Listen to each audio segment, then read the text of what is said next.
Greetings. In this video, I'm going to discuss the Bourree on page 89 of the Christopher Parkening Classical Guitar Method Volume 1.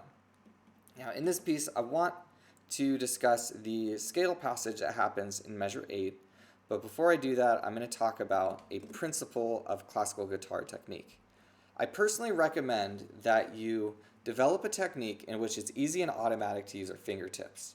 The fact is, using our fingertips is better leverage. It takes less force to use your fingertip, but it also requires more precision. Your pads are much larger, and as a result, they're more likely to mute other strings. You know, if I try to do a C chord and I try to put my pad on this C, it's really tricky to not mute the notes around the C.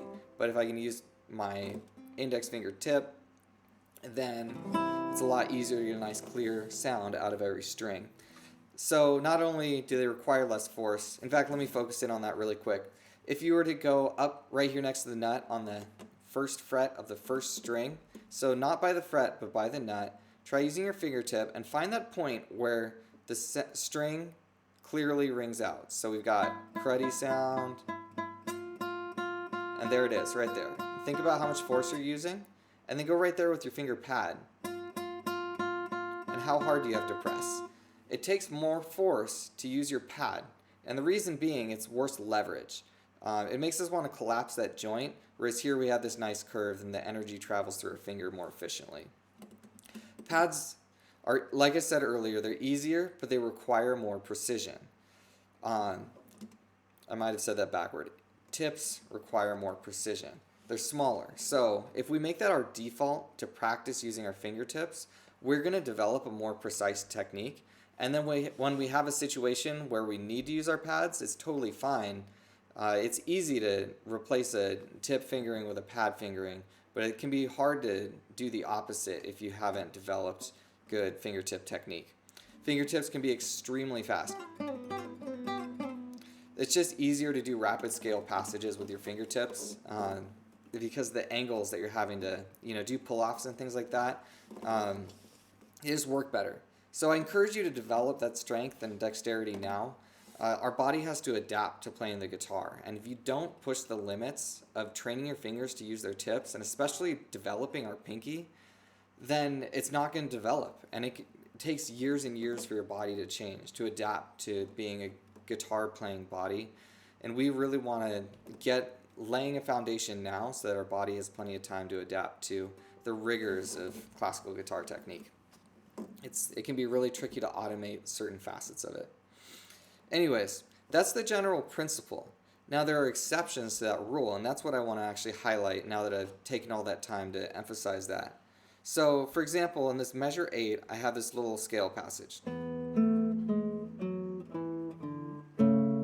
Now, I choose to use the pad of my pinky to play that F sharp, so I don't have to change my positioning.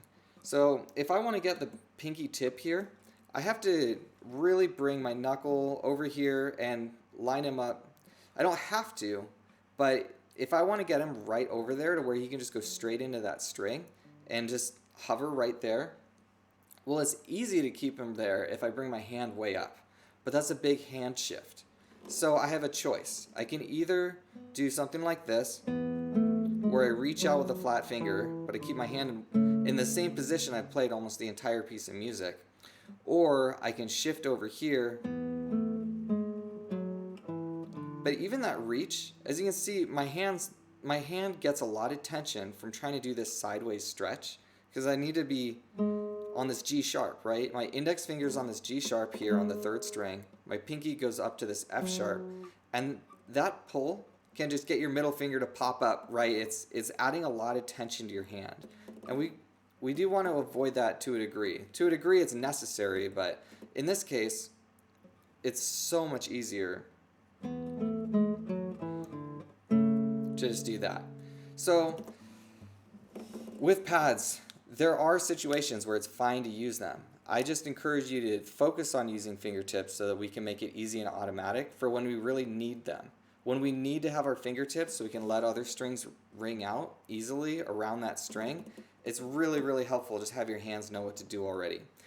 So fight for those fingerings.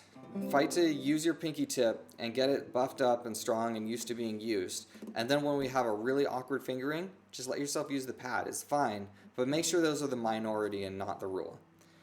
So I hope this is helpful. This is a really important concept, and I will revisit this over and over because it's tricky to convey what's an appropriate amount of tip usage versus pad usage, and everyone's going to disagree about where to draw that line.